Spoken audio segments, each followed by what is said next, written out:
Bonsoir à tous, bienvenue à ce flash d'information. L'activité minière dans le département de Zouanien ouvre une nouvelle ère de développement pour la région. On enregistre déjà des retombées. Le Premier ministre Amadou Gon Coulibaly, lors de l'inauguration de l'usine de luciviation en cuve de la mine d'or d'Iti, a annoncé la réfection des voies. Les travaux de réhabilitation de l'axe Mandanané-Zouanien vont démarrer.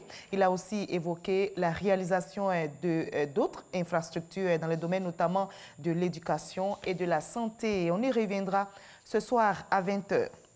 Quelle pourrait être l'implication de la jeunesse dans le renforcement du climat social en Côte d'Ivoire? Le ministre de la Promotion de la Jeunesse et de l'Emploi des Jeunes, Mamadou Touré, vient d'échanger justement sur la question avec plusieurs associations de jeunes.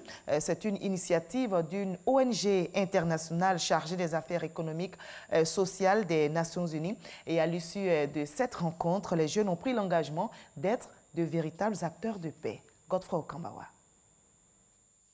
3h30 d'échanges, d'explications et de vérité entre la jeunesse des associations issues de différentes régions de Côte d'Ivoire et la tutelle. Le ministre de la Promotion de la Jeunesse et de l'Emploi des Jeunes s'est prononcé sur les questions d'actualité et celles liées à l'insertion socio-professionnelle des jeunes.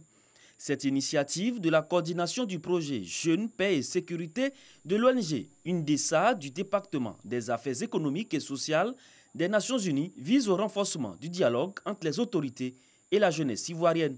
Sans paix, il n'y a pas de développement, sans paix, il n'y a pas d'éducation, sans paix, il n'y a pas d'emploi pour nous, la jeunesse. Nous voulons faire en sorte que les jeunes soient de véritables acteurs de la paix et de la sécurité. Occasion pour les jeunes de comprendre la situation du pays et de s'informer des nombreuses actions menées par l'État de Côte d'Ivoire pour leur offrir un avenir meilleur.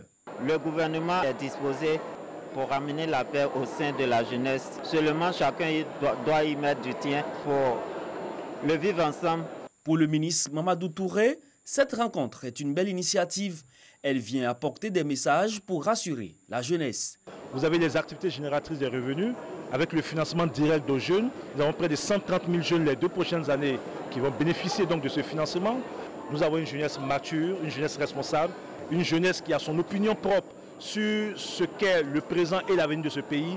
Nous avons un gouvernement qui a pour souci majeur d'œuvrer pour l'épanouissement de la jeunesse. Enfin, j'ai invité tous ces jeunes à être des acteurs de paix et de préservation de la cohésion sociale dans notre pays. Cette année, ce sont 10 millions de francs CFA offerts aux fêtières. Pour l'année prochaine, ce sera 100 millions que les fêtières recevront pour leur permettre d'entreprendre. Le ministre a par la suite souhaité que les jeunes ne soient pas des instruments de déstabilisation, mais des partenaires pour le développement d'une Côte d'Ivoire émergente. Nous partons maintenant pour l'Afrique du Sud où la 14e Assemblée générale de l'Association des raffineurs et distributeurs d'Afrique a refermé ses portes. Les professionnels du pétrole ont réfléchi aux voies et moyens pour un carburant de qualité sur le continent. Comment renforcer l'investissement dans l'aval pétrolier africain? C'est le thème de cette rencontre qui a permis aux participants de plancher sur les questions liées à l'investissement dans le secteur avec comme modèle cité la Côte d'Ivoire, notre pays, pour le redressement de la CIR, la Société ivoirienne de raffinage. Ce dimanche, jour de culte pour les fidèles chrétiens, a été entaché malheureusement au Burkina Faso. Une église catholique a été la cible d'hommes armés à Dablo, village situé à quelques kilomètres de Kaya, c'est dans le centre-nord du pays. Le bilan est lourd, 6 personnes dont le prêtre ont été tuées. Les assaillants sont arrivés alors que débutait la messe et ont tiré sur les fidèles. C'est la première fois dans le pays qu'une église catholique subit une telle attaque terroriste.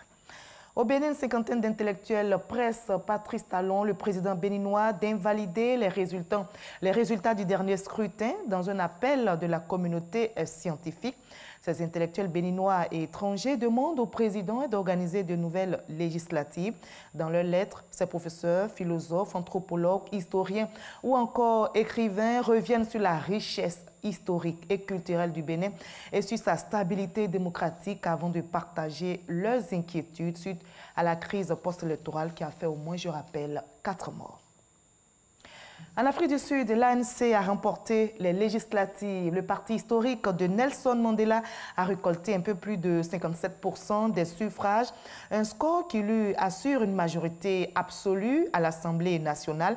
Mais du côté des politiques, on se garde bien de tout triomphalisme, car ce résultat, selon ces politiques, est le plus mauvais jamais réalisé par le Congrès national africain en 25 ans de pouvoir. En 2014, l'ANC avait obtenu 62,1% des voix et 249 députés. On va se retrouver à 20 h pour la suite de la grande édition. À tout à l'heure.